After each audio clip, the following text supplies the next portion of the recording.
Hello and welcome to the IADS Retail Park, the podcast from the International Association of Department Stores. I'm Maya, your host, and whether you're joining us for the first time or you're one of our regular listeners, we're delighted to have you with us as we dive into the future of retail. Today's episode is a special one, focusing on a generation that's already transforming how brands think about shopping, loyalty, and innovation, even though most of them are still in school. I'm joined by Christine, who brings a wealth of experience in retail strategy and is also the author of our latest exclusive on Generation Alpha. Christine, thank you for being here and for sharing your research and insights with us today. Thank you, Maya. I'm really glad to be here. When I started researching Gen Alpha for our exclusive, I was struck by how quickly this generation is leaving its mark, not just on their own purchases, but on the way other people shop. They're influencing what their parents buy, how brands develop products, and even how stores design their spaces. It's crazy, isn't it? What stands out to me most is that Gen Alpha, kids born between 2010 and 2024, have never known a world without smartphones, AI, or immersive gaming. Their projected economic impact is staggering, $5.46 trillion by 2029. But it's not just about the numbers, it's about how naturally they move through digital and physical worlds and how that shapes their expectations as consumers. That's so true. I had an experience recently that really brought this to life.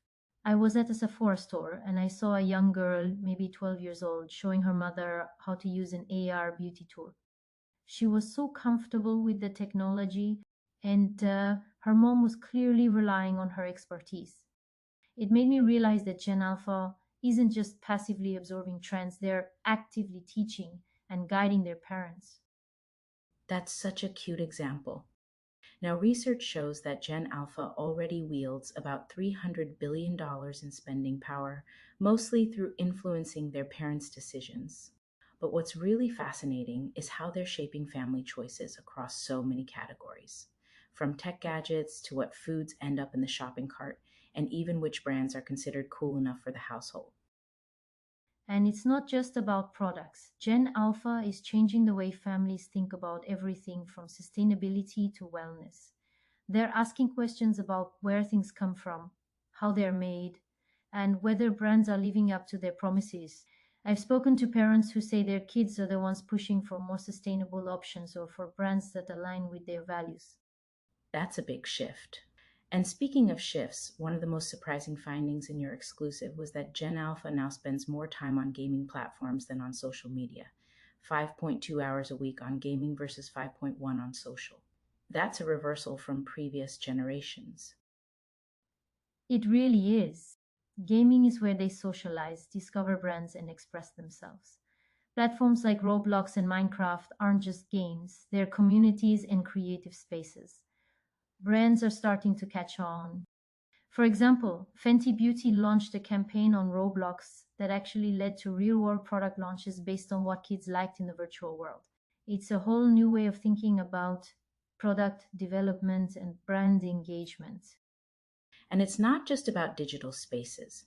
Gen Alpha is also changing what they expect from physical stores. They're not interested in traditional kids' brands or kids' environments. Instead, they want to shop where their parents shop and experience stores as destinations for entertainment and learning. I've seen this firsthand. Department stores are adding young adult beauty kiosks, and brands like Sephora and Glossier are hosting birthday parties that blend education with fun. That's right, Maya. It's no longer enough for stalls to just display products. Gen Alpha wants interactive experiences, whether that's a makeup lesson, a hands on workshop, or a gaming inspired event. They want to participate, not just observe. Retailers who understand this are creating spaces that feel grown up but are still age appropriate and welcoming. And there's another layer to all of this, the values Gen Alpha brings to the table. They care deeply about sustainability, social responsibility, and authenticity. They're vocal about what matters to them, and they expect brands to listen and respond.